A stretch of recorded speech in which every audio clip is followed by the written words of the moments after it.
আসসালামু আলাইকুম রহমতুল্লাহি বারাকাতুহু। বন্ধুরা বান্ধবীরা আপনারা সবাই কেমন আছেন? আলহামদুলিল্লাহ আমি আল্লাহর রহমতে ভালো আছি।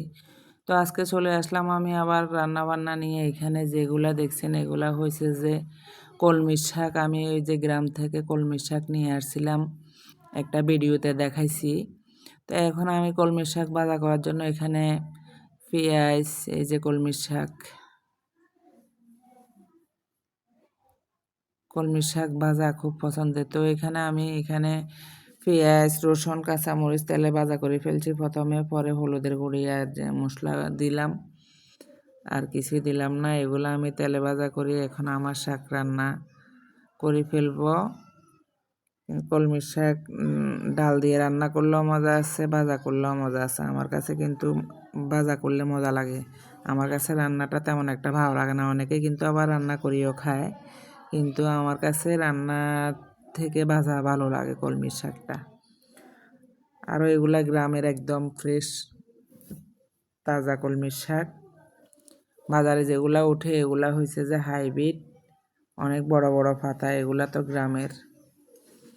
তো এখন চলে আসলাম আমি এখানে। আমার আজকে ব্লেন্ড করা নাই আমার আদা রসুন, তাই আমি এখানে আদা দিয়ে দিলাম ফিশের জন্য। এখন আমার ছেলে বলতেছে যে আমাকে দাও, আজকে আমি বাসায় আছি, আমাকে দাও, আমি রেডি করে দিই। আমার ছেলে আমাকে আমার কাজে হেল্প করতেছে। তো এমনিতে আসলে তেমন একটা করে না কাজকর্ম। আজকে কি বলতেছে, নিজ থেকে বলতেছে যা দাও আমাকে। তো আমি এখানে অল্প অল্প করে আদা রসুন করে নেব। আমার কিন্তু শাকটা হয়ে গেছে, শাক ভাজা শেষ। খুব ফাইন হয়েছে। তো এইখানে আমি আবার এই যে আদা রসুন যেগুলো আমি কাঠের ছেঁচনি এটাতে করে নিছি, ছেঁচি নিছি আদা রসুন এগুলা সবগুলা দিয়ে দিলাম। পেঁয়াজ তেলে ভাজা করে ফেলতেছি। আমি মুরগির মাংস রান্না করব আজকে। এখানে একটু আমি টমেটো সস দিয়ে দিলাম। তো আমি টমেটো সস দিয়ে দিলাম, দিয়ে আমি এখানে তেলে ভাজা করে ফেলছি। এখন আমি ময় মশলা দিব। ময় মশলা দিয়ে সবগুলা তেলে ভাজা করে নেব।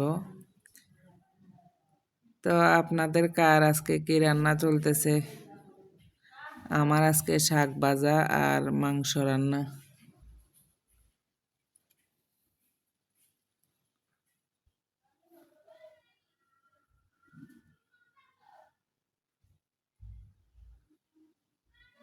তো এখন আমি এখানে এগুলো আমার হাতে বানানো মশলা।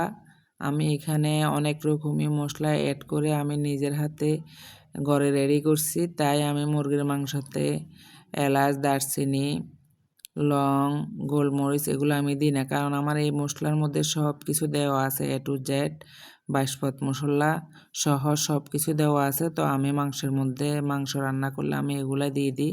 আলাদা করে আমি আর লং, এলাচ, দারচিনি, তেজপাতা এগুলো আমি দিই না, কারণ আমার এখানে এই হাতে বানানো মশলার মধ্যে সব কিছু আছে। তাই আমি এগুলা দিয়ে মাংস রান্না করি। মাছের মধ্যে একটু কম দিই, মাংসের মধ্যে দিই। তো এই জন্য আমি আর ওইগুলা ব্যবহার করি না। তো এখন আমি মাংস দিয়ে দিলাম। মাংসগুলাকে অল্প ঝোলের মধ্যে আমি আগে কষিয়ে নেব। কষিয়ে নেওয়ার পরে তারপরে দেব। আর এমনিতে আমি ব্রয়লারের মুরগি খাই না।